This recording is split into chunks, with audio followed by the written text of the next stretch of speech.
It's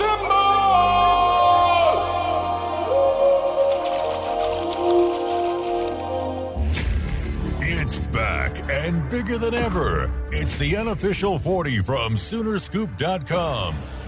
Now, here's the entire Sooner Scoop crew. Carey, Josh, Eddie, and Bob. All right, welcome back. It is another edition of the unofficial 40 podcast brought to you by Soonerscoop.com and Dan Soxy. And Josh McQuiston has the week off this week, so we're going to welcome in a special guest. Eddie Radosevich, Bob Przbillo are here, but we now welcome in the Athletics' Jason Kersey, who is joining the podcast for the first time in quite some time. I see he's fighting with Josh McQuiston on Twitter, who could be bothered to show up, but is here on is on Twitter fighting with Kersey for being a scab, apparently. Jason, welcome to the program.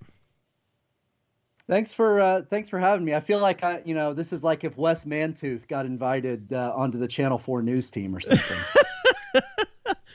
I think you're a little, well, maybe not by some on the message board, but by us, you're much more well-liked than Wes Mantooth. I don't have nearly as good hair as Wes Mantooth, that's for Wes sure. Wes Mantooth's mother was a saint. Yeah, he also had hair. I wish you got...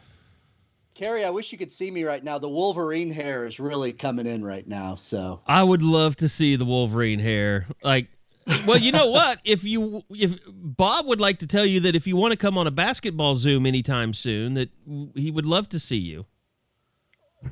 I know, for sure. I know Bob is holding back. He has a lot of pent-up hostility toward you because you're not actively covering the basketball team on a daily basis like he is. Oh, that's fine. Man, those Zooms are littered with enough people. Thank you, especially since now they're ranked. People that didn't care before. So you're saying Kersey's a slappy that would just make it worse? Absolutely. Let's get this fight going. Yes. I think Kersey has his hands full covering viral videos in the women's basketball team. Oh, you mean you're fighting people.com for viewership right now at The Athletic? I can't believe that people.com of all people published that story.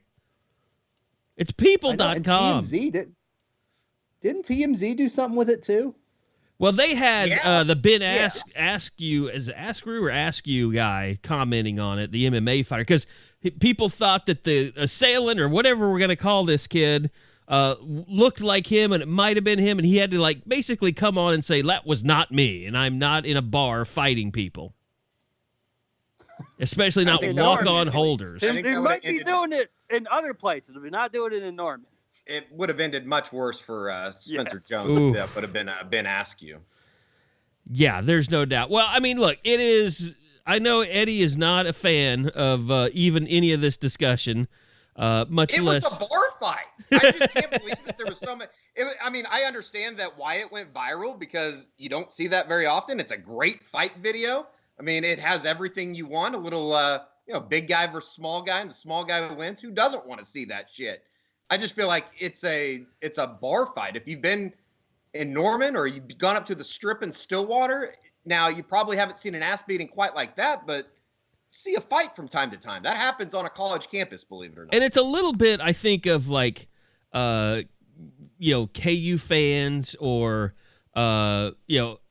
lesser school fans getting to see an OU football player getting his ass kicked. Like, they just love that, even though they ignore the fact that it's a holder and a former walk-on. But yeah, and I guess my response, it was just a bar fight, and those things do happen, Eddie. My only response to that, I guess, would be that this was such a severe beating, and Spencer Jones nearly was blinded by it. I mean, literally had his orbital socket completely shattered. And to me, that makes it a little bit different. But look, I don't want to be working on this right now either. So, I mean, this is the last thing I want to be chasing. But I sort of do understand, I think, why it's a bigger deal, just because it ended up being such a severe injury to Spencer Jones. Sure. Well, and then you get lawyers involved, and it just takes it to a whole nother level. And it's just like, okay, why are there lawyers involved? And Is somebody suing someone? Is there going to be a civil thing out of this? And then you kind of, Jason, I know you have been working on this and kind of tracking down, like, okay, first off, who are these guys that were the MMA guys that were fighting? And one guy was literally dressed like a gangster in a British, gangster movie. Like he was wearing Adidas track pants, like he was in Snatch or something.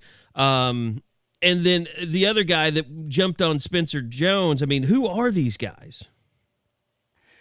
Yeah, I mean, they're brothers that are from Norman. Their father owns an MMA gym in downtown Norman. I mean, these guys claim that they've been training in wrestling and MMA since they were children. So, I mean, these are not the kind of guys you want to mess with, and that's pretty obvious. Now, I think there's an open question as to how much Spencer Jones actually did mess with them. I mean, Spencer Jones' lawyer says he just sort of walked into the situation, walked into the middle of this argument and was sort of in the wrong place at the wrong time. The lawyers for the brothers, Walker and Braden Brown, put out a statement just right before we started recording saying that actually Spencer Jones and his friend had assaulted the Browns before this, and that's his explanation for why Walker Brown already has blood on his face before the fight that we all saw. So it's kind of messy and complicated. Right now, the Norman police is investigating it. District Attorney Greg Mashburn will be the one to make the decision about whether or not charges are filed. But then certainly there could be a civil suit after that. I mean, Spencer Jones has a lawyer, right now, and that lawyer won't necessarily be his lawyer, I guess, during the criminal proceeding. That's the district attorney. So I think there's at least some thought that there could be civil litigation in this as well. Back in my day, all these beasts would have just been settled at SAE Boxing during the spring. A great day drinking option come mid-May. With a side of racism? I think that's a little unfair.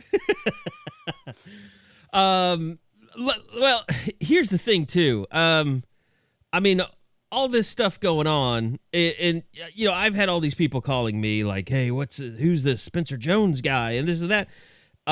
It is perfect clickbait fodder. Now, there wasn't anything really big going on in the sports world, but now the Tiger Woods stuff is out there, so maybe this kind of gets pushed to the national, gets pushed to the side from a national perspective. What's going to happen is exactly what happens with every news cycle. It was there for a couple days, and something else has piqued everybody's interest. You're not gonna hear about it again nationally until something happens, if there's a court case or anything like that. I mean, look at Morgan Wallen, for instance. He's already back on the radio. I think it just takes a couple back days. At number one. All of a sudden, you're back in. Isn't he like back at number one and everything? Like it didn't even think he ever wasn't left even a blip. Number one. That tells you everything you need to know. And it's not good what it tells you. I mean, no, not at all. So anyway, this stuff will all blow over. I don't know that Lincoln Riley needs to come out and address anything. And even if he did, it's kind of like, what you and I have talked about, Jason. You've just got to let the police investigation finish off to see, was it Spencer Jones? Was it his friend that punched this guy in the first place that started the fight? Or did his friend punch the guy and then he was in there really trying to de-escalate it and it just got worse and worse? Yeah, I mean, and we won't know any of that obviously till the DA decides what he's going to do. But yeah, OU obviously didn't have any comment on this, and I would imagine that whenever the next press conference is, someone will probably ask Lincoln about it. But I'm not really sure what he will say. I mean, unless it comes out that this was entirely Spencer Jones' fault, which again I'm not saying that it will. But if that unless something like that, unless some fact comes out like that proves that, I don't think he's going to get kicked off the team or anything. Is that 1 minute video all we have of anything? I haven't that's seen it. Else. Okay. Well, you do see somebody else with a phone, that's sitting there recording it, but there is just so much going on in the video. I mean, you got one guy back there that's like pissing on the wall that just like completely is oblivious to anything that is happening behind us, which is one of my favorite parts. One guy just casually steps over them and leaves. Like kind of trying to break it up. Like, all right, I did my part. I'm good. I think anybody that has been in the Logan's bathroom before, and it was well told on Twitter, but there's a lot of missing the toilet in that room. I'll tell you that. When did, guys, remind me, when did it stop being Logan's and become Logies? I well, can't right remember after they when got that sued happened. by the steakhouse. I mean, so it's been a few years now. God, I completely forgot about that. Yeah, I that was never really my scene in college. I didn't spend a whole lot of time there, but I do know about it, and I have been there before, and I can confirm the things about the bathroom. It was before they had the rooftop deck. I know that. I mean, oh yeah, it's been years since I've been in there. In fact, I posted on the board earlier this week. I think the last time I was in there, you could still smoke cigarettes inside. So I know it's been a minute. I mean, I was that guy that stepped over everybody. I was like, look, I'm at a bar drinking. I just need to piss and get back outside so I can keep drinking. Like, I don't have time for your fighting. I mean, and I'll tell you this, the last time I was at Logies was probably 10 years ago, if it's been open that long. But I literally had to, like, just get the hell out of the bathroom because the guy wanted to start a fight with me then for nothing. So, like, I don't think it's uncommon for fights to start in the bathroom at Logies. Yeah, again, I think it was a college fight that got out of hand. There's just, I guess, no other way to say it. Well, you know who didn't have... My biggest takeaway is the team needs to get tougher. You know who didn't have much fight last night was the OU basketball team. Ba-doom boom. I think you just expected that they were going to have a shit game somewhere along the line, because regardless of having that number 7 next to their name, I mean, this is a team that historically loses in Manhattan or loses in Ames when they shouldn't. And even though they're having a remarkable season, like, Bob, that's just kind of a staple of a OU basketball team is a loss like that they had last night.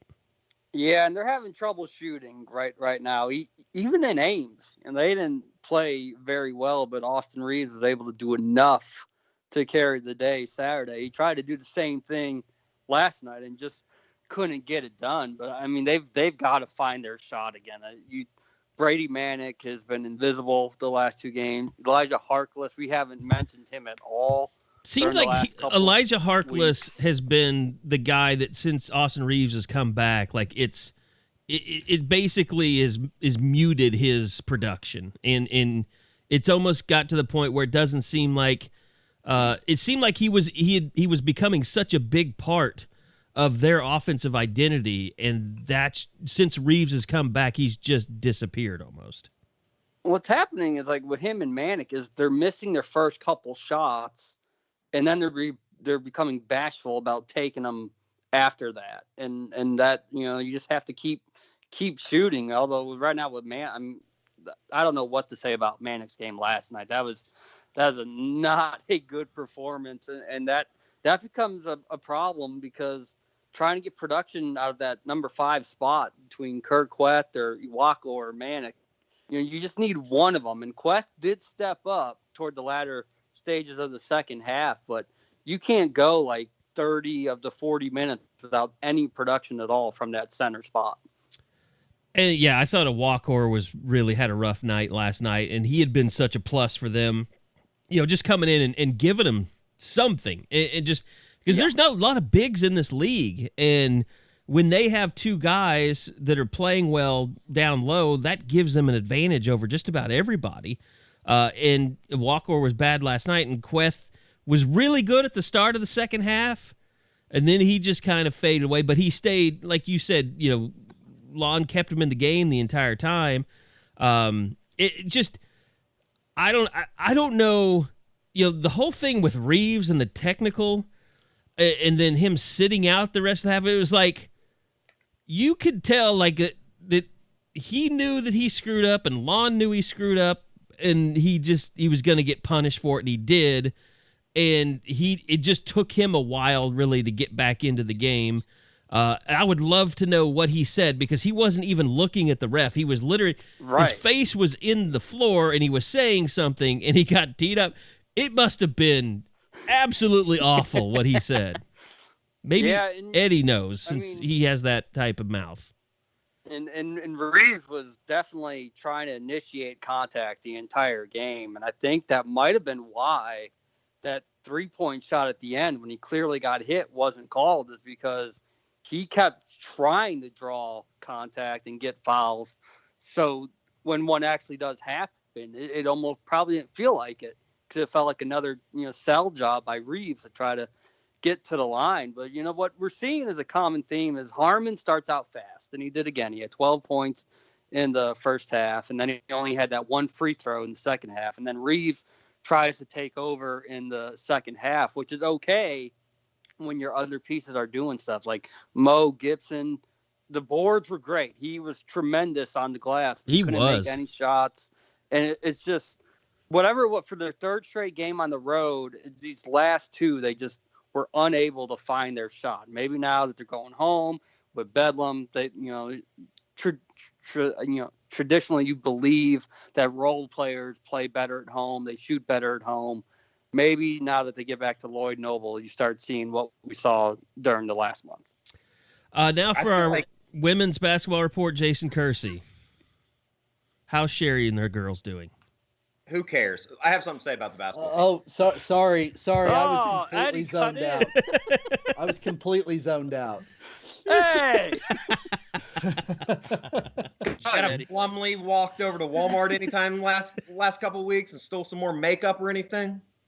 I was just going to say that, anyone who does cover the women's basketball team, remember that it's a privilege and an honor to cover the women's basketball team. So I'm just making sure you guys know that. Yeah, a lot of people say that you're the reason why they haven't played well here over the last 20 years. I am? Yeah, because you're not over there anymore. There was just a 20 years ago. 20 years ago, I was 14, right? Well, you were still going to the games. You were going to the games at 14? You were going to the games wearing your one glove from Kewan Jones. Oh, God damn it. Really? We don't cuss on this podcast, Jason. Actually, I'm a regular listener, so I know that's bullshit. Fair enough. That was a low blow. I'm sorry, Kersey. No, you had thoughts on the basketball team, Eddie, and I'm sorry we sidetracked you. No, it's all good. I was just gonna say, I feel like I'm one of the only people that there's just no reason for concern. As well as things have been going over the last month and a half, they were bound to put together a couple stinking games, and it just happened to be one in Manhattan, a place that it's happened a lot. So they need to come back and finish up, and obviously with the two Bedlam games on Saturday and Monday, and then Texas on a week from Thursday. I mean, there's still a lot to play for. I still think that they're on the 3 line in the NCAA tournament if they don't shit themselves down the stretch. Right. I guess I'm just not that worried. I think what happened was after the win in Morgantown, people started seeing a 2 seed Final Four talk, which was still very premature, but people start to truly believe that. And so they set themselves up for the fall from yesterday, because now they were thinking this wasn't going to be the year where that happened, because this was the only game where it could have happened. When you look at how deep the league is, you don't bat an eye when you lose to Texas or OSU or Baylor, but when you lose to Kansas State, to this year's Kansas State team, that rubs people the wrong way. Sure. And even with all that said, they still had a chance, in late stages of the game, as poorly as they did play. It's amazing that they were even in that position. And if Mike McGill doesn't make 3 consecutive threes and goes on a 9-0 run by himself, they probably do win the game. So I don't know. Yeah, it was 53-47 Sooners. Then McGurl hits 3 straight threes. But you sort of felt you put yourself in position for that to happen, though. I mean, just the way that's you what played. Lon said is they didn't play defense very well when you knew McGurl had a hot hand. They didn't do a good job of adjusting to make sure he didn't get that shot. No doubt. I'm excited for the Bedlam, though. I mean, the next 3 games, the way the regular season ends and then into the Big 12 tournament, and obviously as much, intrigue as there's going to be into March Madness with kind of the uniqueness of it in Indianapolis, there's still a lot to play for this group. And I still think that, it'd be a disappointment if this group doesn't get to the second weekend of the NCAA tournament. What is funny is just because of one game, they went from second to fourth in the standings. And so this next week and a half with all those makeup games that we now know are going to be played, those standings are going to fluctuate every single day. I have no idea where this team's going to finish. It's almost like last year where as far as, Austin Reeves doesn't make the shot in Fort Worth, they go from a 3 seed all the way to playing on Wednesday in the Big 12 tournament. And the same thing, like the worst case scenario, say Oklahoma does lose out, say they get beat twice by Oklahoma State and then lose to Texas, they might be playing on Wednesday in the NCAA tournament. And then if that's the case, you can push the panic button. I'll probably have pushed it way before then, but you can join me when that does happen. I think the most interesting thing about this next week is that OSU kind of got hosed a little bit. I mean, getting the Baylor makeup game. I guess the Big 12 just felt like, okay, well, we're going to let OU play their big rivalry games with Texas and the 2 Bedlam games. And then Oklahoma State, you can play Baylor because, you don't need any easy wins or anything to secure your tournament spot. So you can play Baylor. They have the hardest closing stretch in the country. I don't know anybody else that will close the season with 4 games against top 15 opponents. Well, what games is OSU missing? I mean, they did get swept by TCU. They had a chance to pick up a couple easy ones there, and they didn't do it. And so it was just weird how some, like I said, like Kansas doesn't have any. Their season's over on Saturday, and they get to just chill. And it's just you don't know, what games were the ones that you ended up missing. You want them to be against Kansas State or Iowa State, but for a lot of these teams, it's probably gonna be Baylor or Texas Tech or something like that. And next week's gonna be a big roller coaster ride because it's gonna like 3 games. Like Texas, I think it's 3 road games in 5 days. That's gonna be one heck of a way to end the season. I gotta say, Kersey, you picked quite a week to show up. This is the most fervent basketball talk we've had, I think, all year on the Unofficial 40. Well, I was the perfect sub-in for Josh since he, bows out during these conversations. Yeah, he didn't want anything to do with this week's podcast, so. And now we go that's to a bad Jason attitude. For recruiting. Jason is recruiting. He's taking over for Josh. I mean, I can talk about that a little bit, but not like Josh. By the way, are you the one that was dragging Ramondre Stevenson? Did you ask him to come on a podcast? Oh, yeah. What was that all about? What? He said, I don't even know. Did you not see that? He sent out, maybe it was on Instagram and not on Twitter. I can't remember. It's Twitter. But he said, if you dragged me in Perk and Trajan, don't call me asking to come on your podcast. And some douchebag was like, ha, Murdoch, he got you. I was like, he's not talking about me. I know. I was like, it wasn't us. Any of us were ever anti-marijuana when it comes to how bad they were getting screwed by the NCAA. Yeah. Who I don't maybe want to speculate. I'm trying to wonder who that even would have been. Nobody on the beat, right? Like who on the beat would have dragged him for that? I don't know. I don't remember anybody really. I almost wanted to DM him and say, hey man, I just wanted to hit you up and say, look, we just reported on what was happening. I hope you don't think it was personal or anything like that. Like, because that's all I really did. That Jason, that's all you did. You actually went out of your way to defend that they don't need to suspend people for that anymore. You were very vocal about that, and you wrote about it. We started the free for 3. We did start the free to 3. What support do you need? Yeah, I know. Maybe we should send them a peace offering in the form of a rolled up marijuana cigarette. The thing with Ramondre is he came out of that cleaner than everybody. Remember, he came back for the Tech game before anybody else. And then, Perkins came back in that game too. Yep. But we all know he was possibly going to come back for that Iowa State game. And I know Kersey and I were in Ames, Iowa when all that was going on. Like, you came over to my hotel room and be socially distanced and all that, but we talked about things, and I mean, that was just a circus. I mean, going through the Iowa State situation, and there was never really anything being critical of Ronnie Perkins. It was being critical of the NCAA and, you know, how they could drag it out like this, and you know, what went wrong. And Eddie, you remember this, Bob, you remember, like, I got killed on the boards because I just wouldn't come out flat out and say that he didn't pass his drug test. Like, I just said, you know, the same thing that you said, Jason, which was he didn't complete the reinstatement process. And people were like, well, what does that mean? I was like, well, you read between the lines. You figure it out. I don't want to, you know, drag the kid's name through the mud over this. You can figure it out. You're big boys, but nobody did, and they all were pissed at me all the time. Yeah. Yeah, well, and, you know, the interesting thing about Ramondre, like you said, I mean, Ramondre was the only one of those three that there was no drama about his suspension at all. I mean, and I was told that he's the only one of the three. There were never any appeals filed. There was never anything like that. He just served his 6 games and came back. So, you know, he would have been the one that I feel like would have I don't know, I don't want to say his name dragged through the mud, because I don't think that's what we did with the other two, but he's maybe the one who there was just no drama about his suspension. He just did it and moved on. And with Perkins, there was the chance he could come back early, and with Bridges, obviously it lasted way longer. So I don't know who he's mad at. I would be really interested to know. Slide into those DMs. Let's find out. I might do that later today.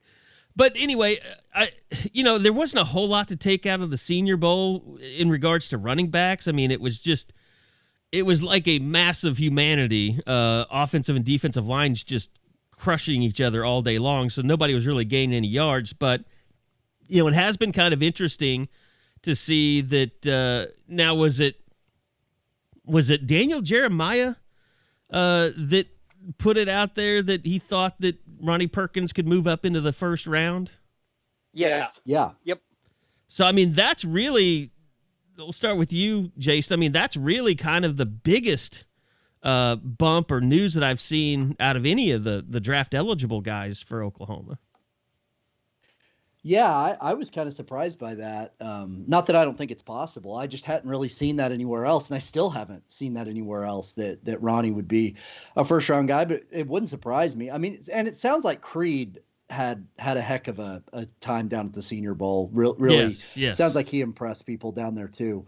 So I don't know where he's going to end up. I mean, I think we've always sort of thought Creed could be a first-round guy, and then that seems to have fallen off a little bit here lately, but then he had a good Senior Bowl. So, I mean, I've always found it really interesting too, how I think Gabe Eichert has said that there may be some sort of issue with him being left-handed. That might be something that holds him back a little bit. I don't know whether that's, how all that works, but I always did think it was interesting that he was left-handed. I remember when he first became the starter thinking that was interesting, and then I just sort of got used to watching it and kind of forgot about it.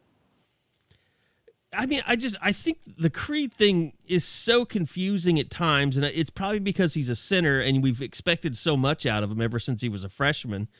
But it kind of like, along with the entire offensive line this year, it was just like you never really felt like, wow, he's really having a dominating season at center. Just like you never thought that the line really had a dominating season at any point. Yeah, I mean, I think that's definitely a fair way to put it.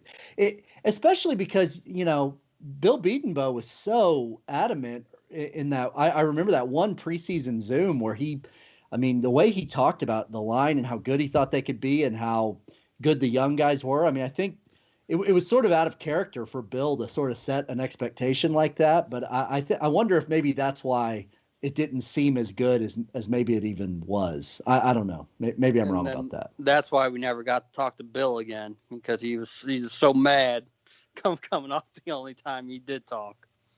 They didn't live up to the billing. But outside of that, I mean, I thought Trey Brown had a really impressive showing down there, and I just think, I don't know I haven't asked around, Jason. I don't know if you have about pro day or looking forward to that. But I know, one of the things that I saw, I think it was Daniel Jeremiah talking about it, is the one thing that NFL personnel people are going to have is all these colleges have GPSs on their players during games. So, like, these guys will be able to see how fast guys move during games, which is something I had never really thought of. And, also it'll be, and I think it'll help OU, is that they have laser timing at their facility. So, as long as that's up and running, which it hasn't been in years past at times, that's going to be, I think, a real bonus for somebody like Trey Brown, Eddie, that he's really going to be able, and we've seen him, in the high school camp circuit, but he's definitely a guy that his biggest resume builder will be his 40 time. Yeah, I've been on record as saying that I don't need to know that fast people are fast, though. I don't know. I mean, what is the plan going to be? Has there been any discussion about pro day or any type of workout down there? I find it a little ridiculous that we haven't found any type of spring football schedule either. Well, I think part of that was they were waiting to maybe see what the dead period thing would be. Yeah. And now we know that. But I've heard that pro day is going to be March 12th. I don't know if any of us are going to be allowed in there. But pro day is going to be pretty important. See, I wonder if a guy like Trey Brown, even if OU has all the right equipment and he runs a really fast 40, if it's still different that it's not at the combine. Like at the combine, it could have become this big story. I don't know. I'm sort of interested to see how pro day compares. If guys get a boost from pro day that they would typically get maybe from the combine. I've always wondered, like, because I do think that, like, performing well at the combine would make more of a buzz than a pro day. I don't know. Maybe there's no particular reason, and maybe even, inside of the NFL circles, it doesn't matter. They're just looking at the results when you work out, and it doesn't matter if it's at the combine or the pro day. But I think perception-wise, it definitely helps when you're on a bigger stage. And I just never have understood, like, say somebody goes and runs something really good at the combine. You're obviously not going to run at your pro day. How much does that really help or hurt a team when they're deciding we're going to draft this guy? Is it the difference in maybe working up somebody's board to like a 3rd round draft pick as opposed to maybe somebody that is going to be a mid 4th round pick? Like, I've always just kind of wondered where that's at. Yeah, I mean, it is. I mean, until we know kind of what the setup is going to be. I mean, I would imagine that, if NFL people want to come in, they're going to. I mean, Trevor Lawrence had a pro day already because he needed to have surgery, so he had it really early, and people showed up for that, and it looked like a pretty normal pro day. I would imagine that pro day will just be the same as it has been. That they'll now, will they move over to the indoor? I don't know, because there's not really a quarterback that needs to throw, but you do still, you want to do line drills. I mean, I'm sure you want to work out Adrian Ely if you can. I don't know if Creed would work out. I would imagine he would, since it's the only opportunity. Yeah. And then Ronnie Perkins, you're going to want to see him move around. So I don't know. You need to be over there in the facility, though, to be able to do the timing accurately so people know what you're doing, even though I'm sure, a lot of people will still want to hand time it and have their own time versus what, OU can do electronically. But there's no better pro day moment when all the scouts get out their hand timers. It's like, come on, man. Like, are you really, does a 1/10 of a second really matter to this group? It does. Some of those people are hardcore, man. I know. That's what I'm saying. I'll tell you guys, the guy I think needs pro day the most, and maybe even needed the combine the most. I think Trey Norwood, could really benefit from this pro day, because he's a guy. I don't know about you guys. I was kind of surprised that he decided to go. I figured he was going to come back, but I don't know if you guys felt the same way. But it feels to me like it really sucks for him that this isn't the typical pre-draft process for somebody who maybe could have made a splash at the combine as well. I think the word that we used was shocking. Yeah, but I'm going to say something mean. I don't think he would have been invited to the combine. Yeah, maybe. He was invited to the Senior Bowl. Yeah, but how much was that? Just guys, I don't know. Maybe this sounds bad as well, and I don't mean shit on the guy, but how much of that was just people like, okay, this guy can't come, this guy can't come. Let's invite Trey Norwood. If Jordan Evans and Parnell Motley, if those guys can't get to the combine, I'm not sure Trey Norwood would have been there. But this is still a huge day for him coming up. That's still just a curious decision when it comes down to it. Trey Norwood is never going to come on this podcast after these comments. I'd tell him to his face. It was surprising that he elected to go to the draft, and that's not taking anything away. Like, he had a great Sugar Bowl. Ramondre Stevenson. Sugar Bowl, Cotton Bowl. I'm sorry. Ramondre Stevenson, we did drag Trey Norwood, okay? That's fair. And as Jason, as a longtime listener of the pod, he should know what our reaction has been because we've said it a lot in the last 2 months. Jason, is there anyone in the media or that pretends to be in the media you'd like to shit on? Because we do that a lot on this pod, apparently. Oh, I think I'll reserve that for the group text. By the way, I as long as none of you guys ever go Ted Cruz's friends on me and leak it. Wow, Jeez. You get political on here, huh? I'm not getting political. I just couldn't believe that, like, these friends leaked. What did Heidi do to you?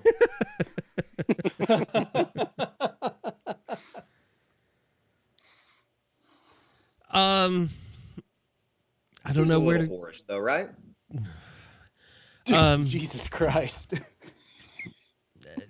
Eddie cannot go a podcast without shitting on someone's wife. I mean, if there's anybody that is most deserving, it is 100% Theodore Cruz. Oh my God, the power's back on. It was 70 degrees yesterday. You're out, you're about, you're getting back into the world. Some of you guys are getting your vaccinations. You need to go to deadsoxy.com, DEADSOXY.com, and treat yourself to some new socks because you're getting back out there in the world. And especially with the temperatures no longer freezing, you're not too far from having shorts on a regular basis. And you want to get some of those no-shows from Dead Soxy. They're great just wearing around the house, wearing to the grocery store, whatever. Pillowy and just great-looking socks, all kinds of different variations you can get. Eddie, I know you say that you wear them on the golf course all the time. Yeah, I actually broke them out on Monday or Tuesday just because it was so nice out. When it gets out to 70, the no-show socks are going on, and that's what I will live in from about, I don't know, the middle of April until I have to wear some longer socks. So they're great with the golf shoe as well. You're not able to see them, especially on some of the low-cut golf socks or golf shoes. I can't tell you all about them enough, and there's been plenty of people wanting to know how they can get them. Just go to deadsoxy.com, use that promo code BOOMER, and you'll get 30% off your entire order. That's promo code BOOMER, 30% off of your Dead Soxy order, your full order. Great company, great working with them, and we've got some things coming down the pipeline, some special socks that you're going to want to keep your eye out for. We'll let you know all about that. But deadsoxy.com, go check them out. 30% off using that promo code BOOMER for all Sooner Scoop podcast listeners and subscribers. Remember, stay Soxy. Okay, let's talk a little bit about spring football. I guess, Jason, just kind of we'll start with you. It will start, late March. There will be a spring game late April. There will not be recruits there, which is really, I don't understand at all at this point. But obviously Spencer Rattler now, and we talked a lot about it. I think, Jason, even we talked about this after the Cotton Bowl, just how much different his demeanor was as the season went on, to where you really felt like this was his team toward the end of the season. Like he he is the voice, he is the face, he is the spokesperson for the team, which is going to make it really interesting with a young guy coming in like Caleb Williams, who, I think all young guys do. They think, okay, I'm going to go in and this is going to be an open competition. Not really sure that it is. I mean, coaches can say that, but we all know Spencer Rattler is going to be the quarterback next year, as long as he's healthy. But outside of that, I mean, have you gotten any indication that Kennedy Brooks will be participating in spring football this year? Not that he would do a lot, as most returning running backs don't in a situation like that. Live stuff, anyway.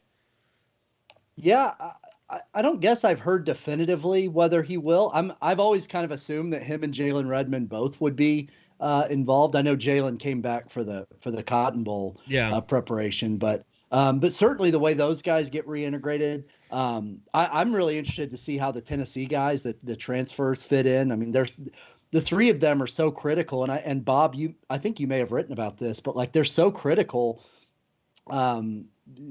As basically members of this already really good recruiting class, and you bring in three guys that are experienced in positions where you need help.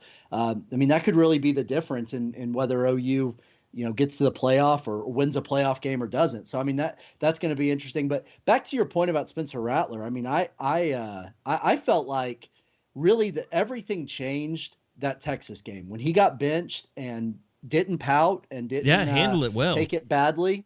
And handled it really well, came back, played a hell of a second half, was great in overtime. And from that point on, he was excellent for the rest of the season with very few exceptions. And yeah, the way he talked in our press conferences as the year went on, you just got the sense this is his team now. So yeah, Caleb Williams is a really exciting, obviously young prospect and going to be potentially a great player at OU, but he's not going to play this year. I mean, maybe next year if Spencer Rattler has a big year and goes to the draft. Do you think Spencer could leave after this year?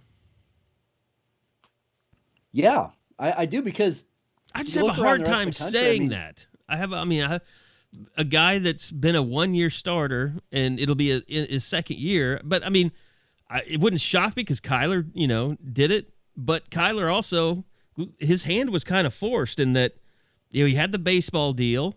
And then he won a Heisman, and he was never going to be hotter. And he'd been on campus for 3 years at that point. Carey, I mean, do you know he's number one? He's going to be the number one quarterback going into the season next year. I mean, if he has a really good season, you can't turn down the. I wouldn't think that it's not like a Trevor Lawrence situation where everybody knew that he was going to go, but I mean, he has a good season next year. He's probably going to be in New York City. Probably going to be pushing to be the number one quarterback taken. I would have to hear like the reasons why he wouldn't come back or why he wouldn't go. Yeah, Eddie, that's exactly right. That's what I was going to say. I mean, I look around the rest of the country. I mean, Justin Fields is gone. Trevor Lawrence is gone. Kyle Trask is gone. I mean, Spencer Rattler is, arguably the best returning quarterback in America. Or at least Zach Wilson's gone. I mean, other than the kid from Coastal Carolina, which I haven't seen a lot of him, I'll admit. I mean, I don't know how big of a pro prospect he is. He's going to be highly touted. Howell at Carolina. Howell at Carolina. So Selden, or what's the kid's name? Clovis Selden. What the is the kid's name from Southern Cal? Somebody help me. Keaton Slovis. God. Keaton Slovis, yeah. I just could not think of it. And then, Sam Howell's. You're right, Bob. Yep. But none of those names are scare you. It's like, oh, they're better than Rattler. I wouldn't think that at all going into the season. That would be so weird. I don't know what's going to happen in Philadelphia. I can't see Jalen Hurts being a full-time starting quarterback in the NFL, in a very successful one. But I can't imagine Lincoln Riley having 4 quarterbacks in the NFL starting at one time. Yeah, like how big can that number get if Jalen keeps starting, Spencer becomes a starter, Caleb Williams? I mean, how big could that number get? I mean, he could have 7 at some point, I would bet. Like I said, though, I don't think Jalen Hurts is going to remain a starter in the NFL.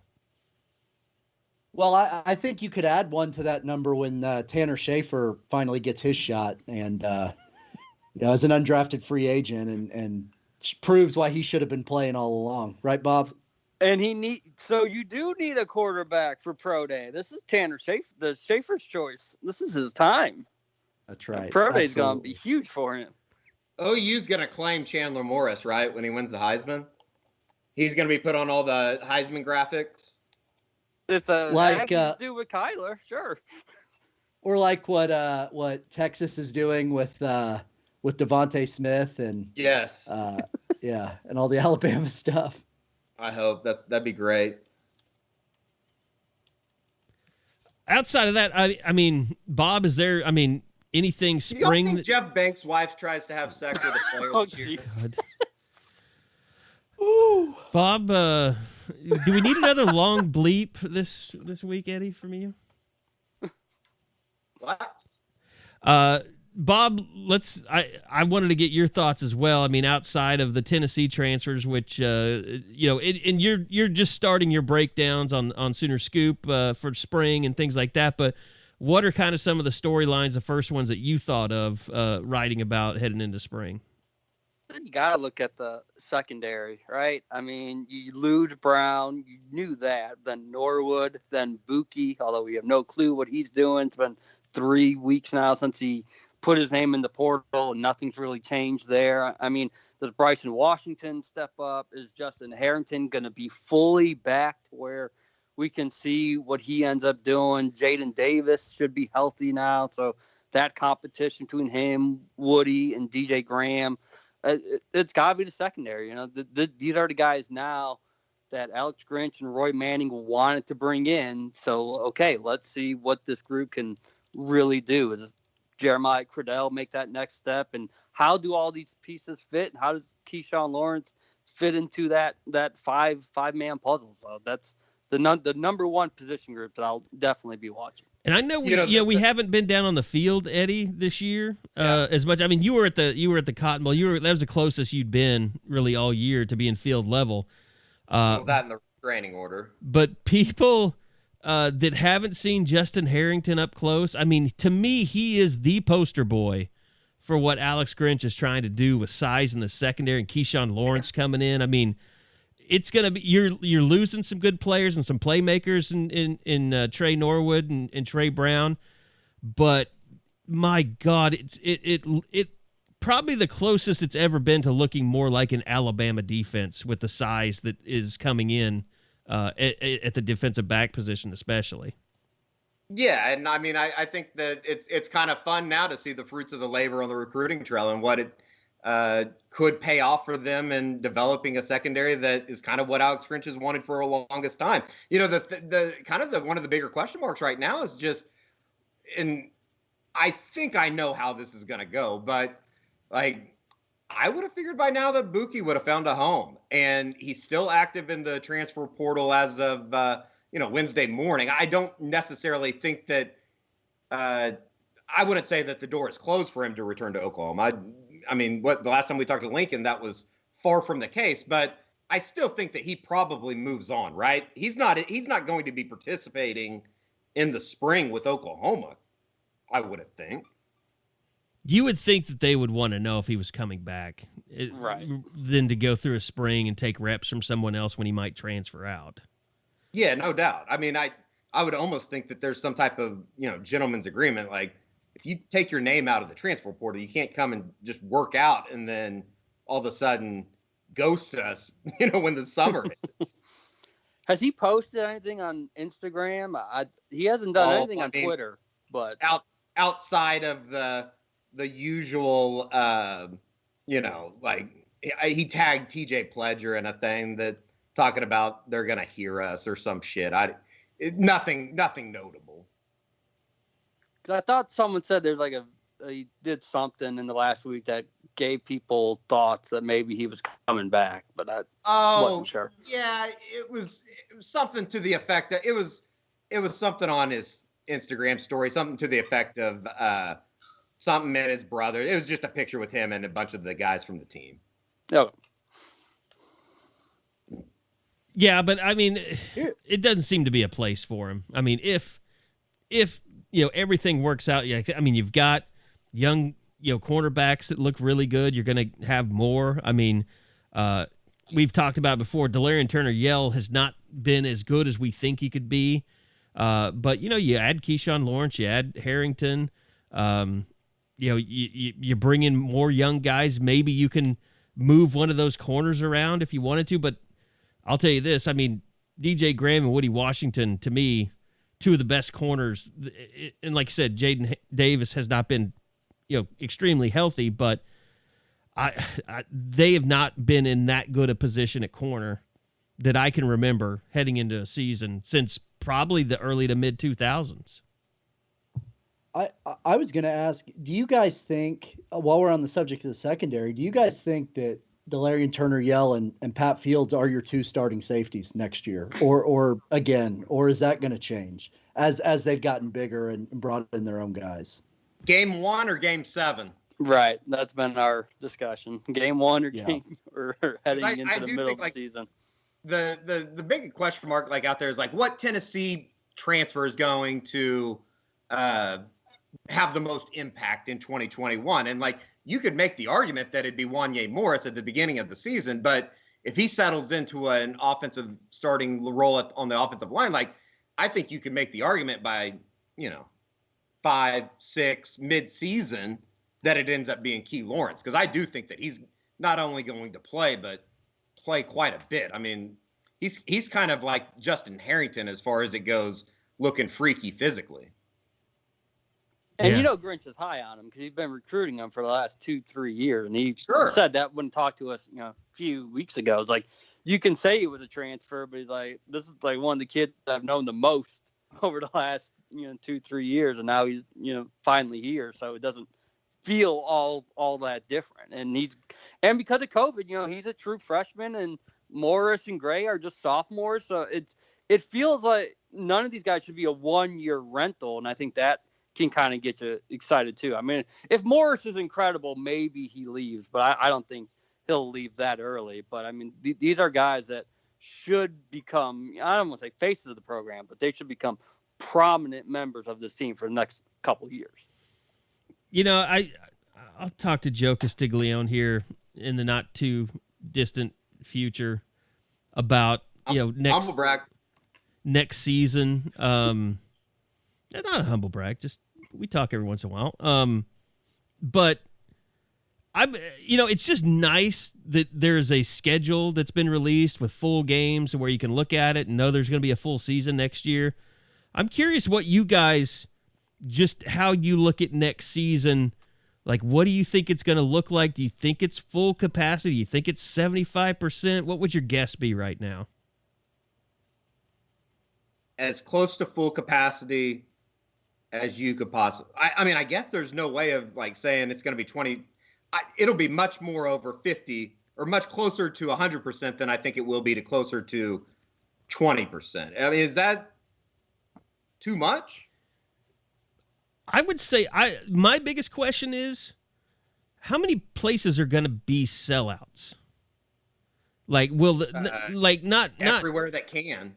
Well, I'm saying, but you don't think that a certain segment of the population will just say, you know what, I'm going to wait a year before I go back to sports? Oh, I think that there definitely will be, but I think there's also a segment of society that's going to say, I don't care. I've missed this so much that I want to be there. And I think it's going to be rather interesting, especially at the beginning of the season. I could see teams not struggling to play on the road, but I definitely think there's going to be an element of, we haven't done this in a year. There's going to be communication problems. There's going to be I guess what I'm saying is the home field advantage, I think, will be much stronger in 2021 than it's ever been at some places, namely places like at Oklahoma or, wherever, Texas or A&M or wherever. Really anywhere in the Big 12, if you're talking. I mean, rabid fan bases, yes, I guess. Would be the absolutely. best. Even for Western Carolina. Sure. People are going to just be going absolutely nuts throughout all next season. What do you think, Kersey? I was sorry. I would say, what do you think about capacity and people and stadiums and? I think there'll be as many people in the stadium as are allowed in the stadium. I mean, I think that if they let 75% in, I think 75% will be full. And if they let the whole 84 or whatever thousand it is in the stadium, then I think it'll be packed out. I mean, I think that after all that we've been through I mean, by the time the season opener comes, we will have been in this shit for what, a year and a half? Maybe more than a year and a half. Well, we're coming up on a 1 year anniversary in what? March 11th is when the Rudy Gobert thing happened. Yep. Yeah, the Rudy Gobert and Tom Hanks and Rita Wilson on the same night when we all thought the world was ending. Allegedly, can't prove that they ever had it. But no, I think it's going to be they were arrested as full as they'll allow it. Oh my God. What did this turn into a Q podcast or what? No, I think that it'll be as full as they let it. I think Eddie's just acting out because he knows he has 2 bidet users on the podcast this week. You know, Carey, I'm glad you said that because I want to publicly thank you for encouraging me to get a bidet. So, it's life-changing. I feel like I owe you, some sort of gift or something for giving me the gift of the bidet, even though you didn't actually give me the bidet yourself. No, I just convinced you that it was the way to go. But it's been a revelation, has it? Yeah. I've been asking my wife if we can get a bidet for years, and your encouragement, me talking to her more about it, annoying her. I think she got so annoyed by it. I mean, it was one of my Christmas presents this year, and it's the greatest gift I've ever received, I think. Now, is she a user as well? Yeah, I think that she's come around a little bit. Look, it's like you said, Carey. I feel like I'm enlightened now. I feel like I'm, I can never go back to the old way. What did you do when your power went out? It still worked. Oh, okay. It still worked. Yeah, it still worked. Hired somebody to gargle water and just they sat underneath him. That's the athletic way. Yeah, this is not going to go over well on the message boards. I guarantee you the podcast thread is going to go off the rails this week. So, why are your subscribers all anti-bidet or what? They're just anti-Kersey, I think. Oh, well, I guarantee you, one of the first responses when we announced that here's this week's podcast starring Jason Kersey, immediately somebody's going to say, pass. Well, that's their prerogative, I guess. I don't know why you generate so much, I don't know, whatever it is, hostility. I don't know. It is what it is. It doesn't bother me nearly as bad as it used to. It's what happens when you're blue in a red state, I guess, huh? I guess that's probably part of it. Are you uncomfortable now? A little bit. I guess we do. Look, I guess what? Look, people, don't want to listen or don't want to read my stuff. That's their right. But I try to be nice to everybody. I really do. And, I hope that all of your subscribers don't hate me. Maybe this can be an olive branch. Look, it's the message boards. They hate all of us. All right. They hate us all equally.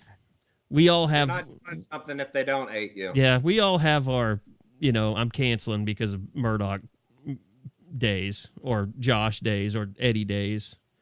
Bob is he's so Switzerland. He's the most Switzerland of us all. I would say he doesn't. Well, but even Bob has people that come after him. Jeez. No, I guess you guys are responsible, from what I understand, for Tristan Lee picking Clemson. Is that? Do I have that correct? Well, Josh was supposed to go drop a bag off, and lo and behold, he ended up spending it on the girls. So not only are we mixed up with the mafia now, but they didn't get Tristan Lee. I would say that the Kamar Wheaton saga is my least favorite thing that's happened during COVID times. So, well, yeah. Well, Eddie, so what you're saying is that Josh did like what Walter did in The Big Lebowski. He just threw back of dirty underwear at him, at Tristan Lee. Yeah. He tried to outsmart him. Well, when a kid just flat out lies to coaches, I mean, that's a first. I mean, that was just an absolute first. Oh, it was incredible. That was quite the experience. I'm going to be so ready to get over, and I think that we all are, just as far as getting back to actually going to events and stuff. But from a recruiting standpoint, it's just so tough to, and I don't even have to do it as much as Josh and Bob. It's I don't know how you're supposed to be guessing what an 18-year-old's thinking when they can't take visits to a place that they've never been. Yeah. I mean, I can't imagine making that decision of going to college if I had the opportunity that some of these kids had that, never have gone to Norman or Stillwater or wherever. Well, I mean, that's the thing. The NCAA, even though I thought it was a stupid decision, they put more caveats on the end of it than they ever have, basically saying, look, we know that this is going to piss a bunch of people off, and we're going to make sure that everything is ready to go when this period runs out, and we're even going to start, issuing guidelines before the period runs out in how it's all going to work when it gets back, closer to normal. But look, once people start getting vaccinated and the hospital numbers start going down and the deaths start going down, people, even before they lift restrictions, people are going to start going and visiting places. It's just going to happen. I think that we're already, for some people, we're probably already there. I mean, my thought is, and I know this isn't original. Look, I have taken the pandemic seriously, and I do take the pandemic seriously, but this is just, it's cruel, I think, that these kids have been, this dead period's gone on for so long. Because it affects, the people that it affects the most are the kids who don't have the money to go on a trip to the Sooner Summit. I mean, that's who it affects the most. And you're asking these kids to sign at a place they've never visited. I mean, I'm not saying that, some of these guys that were in that situation at OU are definitely going to leave, but I think you're going to have a lot. The transfer portal is going to be nuts next year because of this, and continuing this on. I just think it's cruel. I think it's really cruel. If they found a way to make having 20,000 fans in the stands safe for these games, then surely to God they can figure out a way to make official visits safe. Well, I think that if they could make money off of it, they would have already figured out a way, and these kids would be taking visits. They would have been taking visits. Speaking of the transfer portal, too, I guess we do have to mention that the long, illustrious career of Theo Howard came to an end today with his announcement that he will, or I guess not announcement, but his entrance into the transfer portal. Still no word on Obi Obialo. And he doesn't believe he exists. I am not 100% convinced that is a real person. I know that he played in the game. Where was that? Up in Ames? I'm not convinced that's a real person. I was there, and I don't remember it. So it might have just been a scorebook error that they never corrected. I mean, he got on Zoom with us once during the preseason. He did. Yeah, I forgot about that. And it was a lovely visit. Yeah, he was a great kid. Great to talk to. And then we never saw him again. Literally. No, never did. I mean, his only tweets, me and Bob have texted and joked about this for months, but I mean, his only tweets for a while were about video games. I don't even know if he was on the team.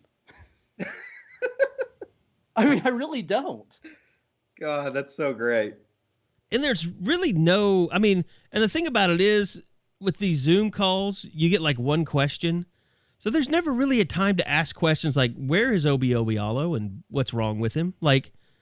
There was never really a chance for it to come up.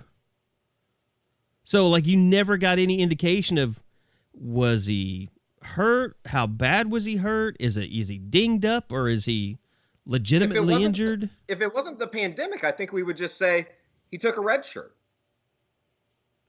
You know what I mean? Yeah. But, you guys mentioned, how unfair it is to the kids.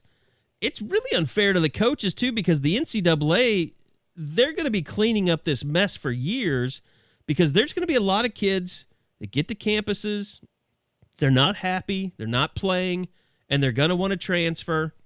And you're just going to have this continuous transfer of kids, and the NCAA, basically, they're going to have no choice but just to let kids transfer without any eligibility issues. Yeah, they're going to have to do that. And the other thing that's going to get really messy and complicated, this was a problem even before the pandemic, that you've got hundreds of kids going into the portal, and there's not a place for every one of them in the country. When you add in the incoming recruiting classes, I mean, a lot of these kids who think that they're going to go from OU to Florida or OU to South Carolina or something are going to end up at, Tarleton State or something. I mean, there's just not enough room. So it's going to get really messy, I think, for the next several years. The impact of this could reverberate for years.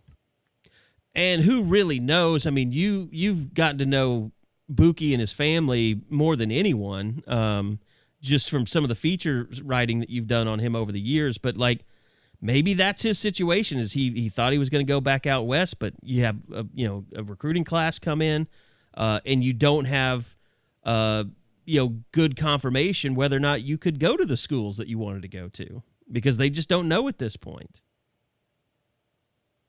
Yeah, I mean that's certainly possible. I mean, I haven't really heard much on that about what's going on with Bookie. I kind of am just as in the dark as everybody, but I think that could get complicated. I mean, some other guys have been able to find homes, but the thing about Bookie is I maybe this is gonna get your message board all riled up. I don't know, but I mean, I still don't think that he was nearly as bad as everybody thought he was. I think he's a good player.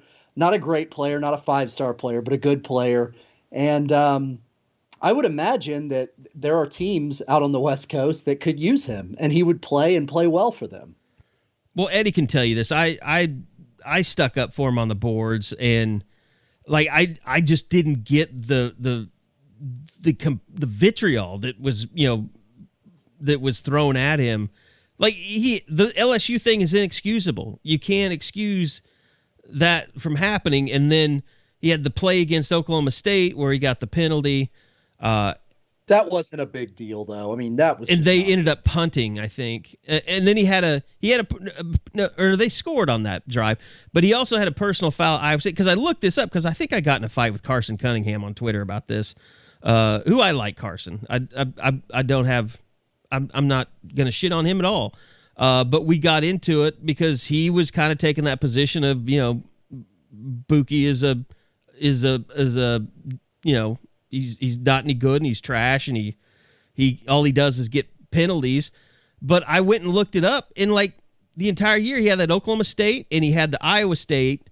He got a personal foul in that game, but Iowa State punted on that drive. It didn't cost them. So it's people have all the and the other thing that they were so mad about the Iowa State game, you can't really fault Bookie because he kept getting put in situations where he was one-on-one with Charlie Kohler. I mean, that was a mismatch, and that was up to Alex Grinch to figure that out, and he never did. And the same with Pat Fields. I mean, they killed him with the tight ends in the red zone that entire game. But that's not like a character issue with it. And people can't let go of the sledgehammer and all that stuff. It's just all these things that fans love to. For some reason, we've had this discussion before, Eddie. I mean, with Tom Wart. I mean, there's always some guy that the fans latch onto as being the reason that they're not as good as they are, and it's never fair. What do you guys think? I've wondered this a lot. What do you guys think if Bookie had been a low 4-star, 3-star sort of guy, and then everything else in his career was exactly the same? Do you think he would be hated as much? No, not at all. I mean, I don't even think that is it didn't take me any time to think about that.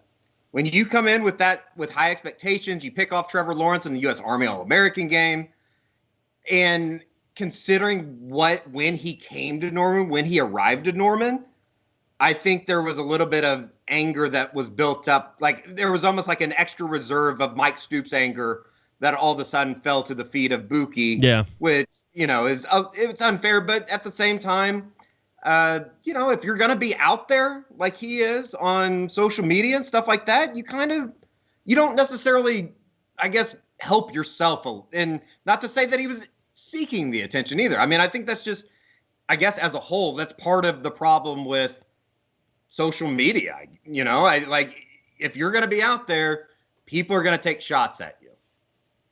He's the most polarizing figure that I think I've ever covered at Oklahoma. It's just one of those things. I mean, even pre-COVID, we got to know Bookie really well. And I mean, for people that don't know and have never spoken to him personally, he is a great kid. Like I think we all can judge people pretty well after interviewing them, especially 5-6 times in person.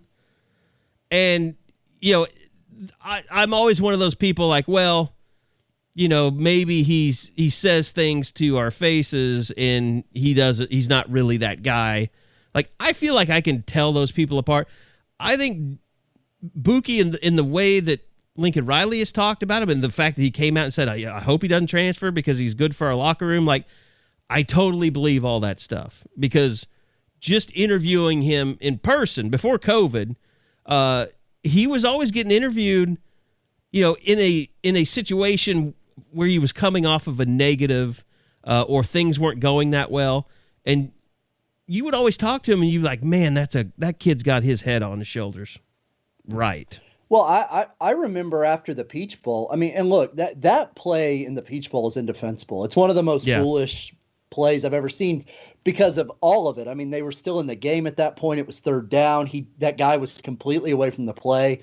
It was just a bad moment. But after that game in the locker room, because those locker rooms are open, I mean, I went up to him and he was really upset, but he talked to me and he didn't have to. And I know that may not mean anything to some people, but I think that's a really good sign of his maturity. I think he's a great kid too. And, I don't know. I think it's unfortunate. I don't ever remember a player that was so beloved by his teammates and by his coaches and was so hated by the fans. Like that is where the polarization seems to have come in. And I just think it's interesting. It's sad.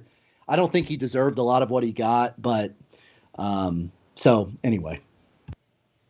Yeah, it's just odd because, the defense has played so well the last couple of years, and he's been a part of that. It's just, I think you kind of hit it. I don't know, Eddie or Jason, which of you said it, but it's kind of like that Mike Stoops anger has been displaced and put on him. I really think that's a big part of what's going on. It's like people are used to just being angry at someone on defense. You can't be angry at Alex Grinch. So let's be angry at Bookie.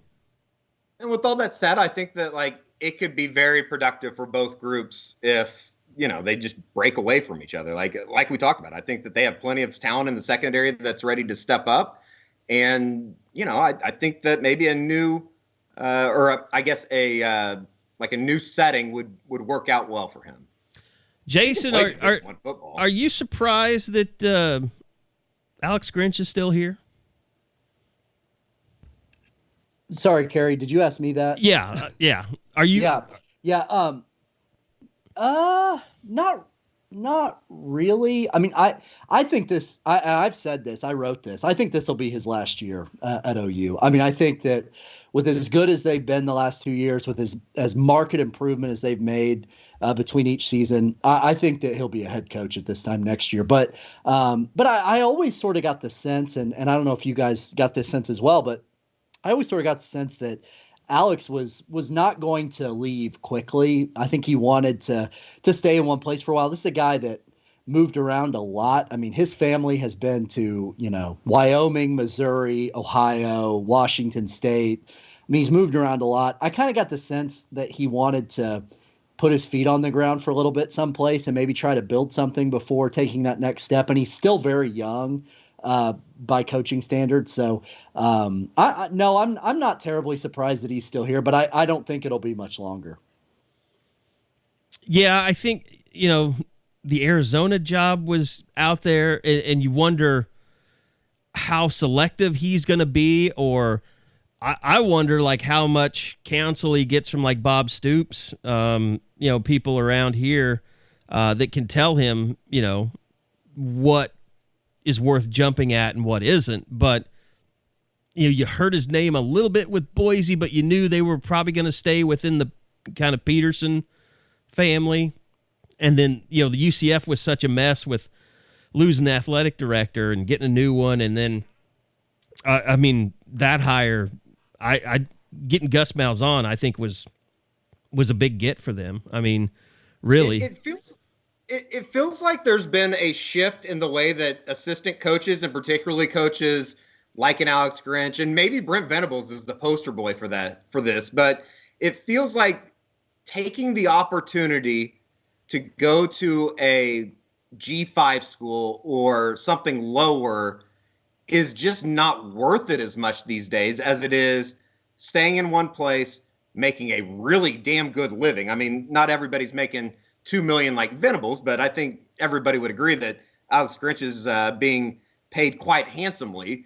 And then you wait basically on the big job. And, maybe it doesn't work out for a couple guys, and we'll see how it works out for Shane Beamer, which I think that, Kersey, you talk to him quite often. I hope he's successful at South Carolina. It's going to be a really tough job. But at the same time, I just feel like taking that stepping stone job and saying, okay, I'm an Alex Grinch, that I'm going to go take 10 years ago when Mike left to go to Arizona, if we were, 20 years ago, I think Alex Grinch probably would have been interested in that job. Nowadays, the defense coordinator at Oklahoma is just a much, much better job than being the head coach at Arizona. I don't know. Maybe I'm wrong. Well, Arizona is such a mess right now. God, they were so bad. Like a Louisiana Tech or, some kind of directional school.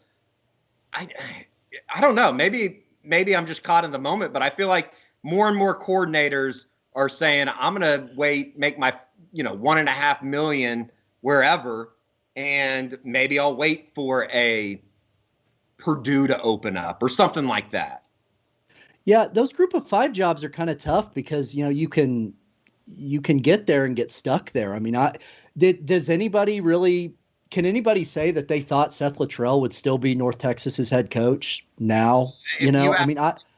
If you ask Seth Luttrell, he'd probably tell you he should have left last year because now he has to work back up that hill, doesn't he? Right. Yeah, he had good seasons before that, and you can kind of get a COVID pass a little bit, but it wasn't good last year. And he's not a hot name now. He's not making that jump until, unless they climb back up that hill this year. Yeah. But that's the thing. You have to want to be a head coach really, really bad. Or you have to be coming from, like Alex Grinch, he can sit and wait. He's got a high-profile job. He'll be a high-profile candidate.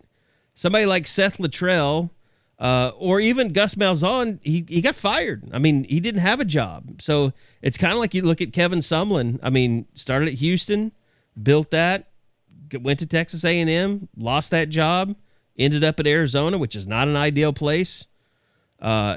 As we know, we've known plenty of coaches that have not gotten it done there. But yeah, the thing about Alex Grinch is he's so high profile now, he's got to take a high profile job unless he just so badly wants to be a head coach, he'll take a group of 5 job that he believes he could be successful in that would get him the next job. But being a defensive coordinator, it's not so much about the money, but being a defensive coordinator at Oklahoma, that helps you skip having to go and build something at a group of 5 program. You think about back to Kevin Wilson when he was the offensive coordinator. He badly wanted a head coaching job. He didn't get it at Iowa State. He didn't get it at Southern Miss. He ended up going to Indiana. Just because he just desperately wanted a head coaching job. And what he took what he could get. So what you're saying Yeah, is Alex Grinch will be named the head coach at Oklahoma State when? That would be interesting. The only job that opened up that I really thought Grinch would be maybe a candidate for, and I'm not even sure he ever was Missouri, and that was only because of his connections to Pinkel and because his parents still live in Columbia. That was the only reason I thought. That was the only time I thought when that job opened. I thought, well, maybe, but yeah, I agree. That was a little concerning, but yeah, there hasn't been anything where I've just thought, you had to kind of chase it down or at least ask around, but I never got the sense he was a serious candidate or he just didn't pursue some of the openings that were out there, which I think could be a possibility too. So, by the way, last thing I want to ask you about, Kersey, what do you think about the Joe John Finley hire? I know we haven't got to talk to him yet. I covered him when he was here, so I know quite a bit about him, but what were your thoughts on the hire, especially being a guy that was going to replace Shane Beamer? I mean, I think it's a good hire. I mean, he's a guy who obviously knows OU and has had a lot of success in his coaching career so far and has kind of become a hot name. But the thing about the hire that maybe I was the most interested in and is just the fact that now like fully half of Lincoln Riley's staff are former players. I mean, that's pretty rare that there are that many former players on one staff. And to be honest with you, I don't know if that's a good thing or if it's not a good thing or if it even matters. I just think it's really interesting. And I know Lincoln kind of addressed that the last time we talked to him without anyone asking about it, about how that's not the reason he hires these guys, but it is pretty interesting. I mean, 5 former players on one staff. Has that ever happened in OU history? I really don't know. I don't know. I mean, I don't think that they're not this many at one time, right? I'm trying to. You have to go back, way back. I mean, like I'm trying to think. Like even like wasn't one of the Salmons coach at OU there for a little bit? Right. Yeah. When Marcus Dupree was around. Yeah, but I can't really like Galen Hall and those guys. He wasn't an OU guy, was he? He went to like Minnesota or some shit, didn't he? I don't even want to pretend to know. Yeah, I have no idea. History doesn't start for me until after 1987. Me too. I disregard any type of history prior. Jason, I will let you air any and all grievances about the ranking of Noble Bear players if you want before you get out of here. I don't need to do that. I just like to give Josh shit on Twitter about it. But because I always tell him that he's underranking them because of me, which maybe he is. I mean, I don't know. Maybe he's putting his thumb on the scale because I give him so much shit. I guess I wouldn't blame him for that, but I don't need to do that. I'm here as Josh's surrogate today, apparently. So I feel like I shouldn't shit on him too much. Will you be working on individual stories from the Pride of Oklahoma and what they went through last year with COVID? Probably. I don't think any of those people will talk to me. So you broke up. Did you say only the liberal members of the Pride of Oklahoma? I don't even know about them. I think they all probably don't want to talk to me because of a couple of tweets that I sent out that I really didn't mean to either of them to be insulting to the band necessarily, but that's how they came off, and here we are. You guys have given me a hard time about that because several years ago at the Oklahoman, I wrote one story because I was forced to about the whole deal, which actually is your fault, Carey, because I will never. I have a life free pass for championing the cause of getting rid of the stupid show tunesy, whatever you want to call that. I don't even. Yeah, when they were trying to Broadway up the Max, what's his name, the big donor that wanted him to make it all Broadway-ish. Westheimer. Yeah. And we team doing a 3-act play if he could. We played it on the morning show and got everybody riled up like this is what you're going to hear this season. And the band hated it. They didn't want to do it, but because Max Westheimer apparently was basically in charge of hiring the new band director. I think didn't the band director end up resigning over that whole deal? Yes. Yeah. You cost a man his job, Carey. That is a great story. All I did was prevent the inevitable because that dude was going to lose his job. No, once the fans heard that in the pregame while the drum major was standing on the field, I probably should have just let it go because that would have been glorious. Because literally, I think people would have been throwing things at him on the field. Hell yeah, they would have been. It would have been awesome. And I remember they tried to delete that from Facebook, but as everyone knows, the internet is undefeated, and it just kept coming back and coming back. Yeah, and it was because you guys played it on the air, got everybody riled up, that I then was forced to, go down and write about it and call up members of the band, and then I started getting calls from Pride of Oklahoma alums. They're like, "Hey, I got some information for you," and I'm like, "God, this is totally out of control." Like you had moles coming out of the woodwork. I'm the damn Woodward and Bernstein of the band controversy, all because of you. You're meeting band alumni in the parking lot to get information on the band director. There really was. I mean, that really was. You were in the middle of I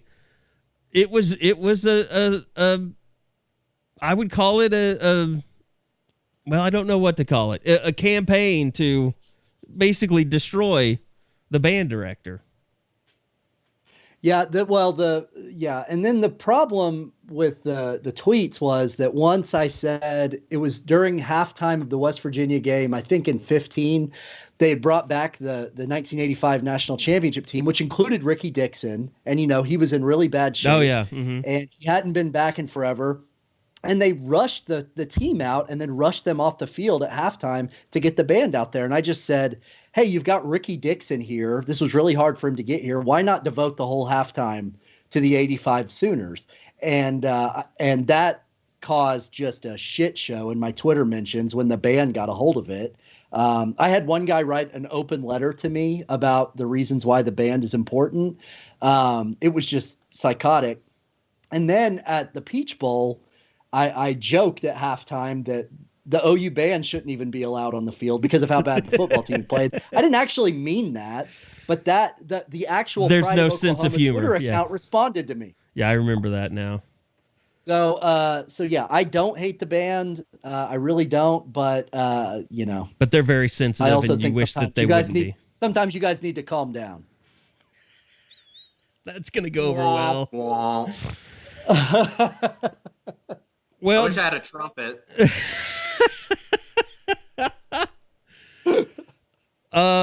Jason, I really appreciate you taking some time out and hanging out with us. It was good having you back on the pod.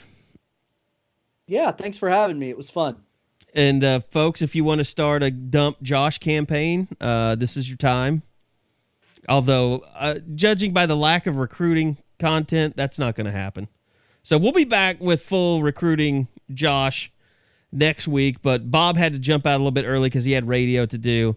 Eddie, appreciate you as always. And don't forget Dead Soxy, 30% off.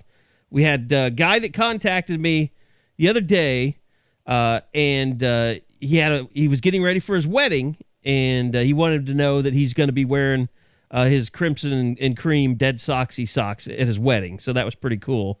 So appreciate all you guys supporting Dead Soxy. Appreciate you guys continuing to listen to the Unofficial 40 podcast. And thanks again, Jason Kersey, for doing an assist with Josh on vacation this week. So thanks for listening. We'll be back again next week for another edition of the Unofficial 40 podcast on Soonerscoop.com.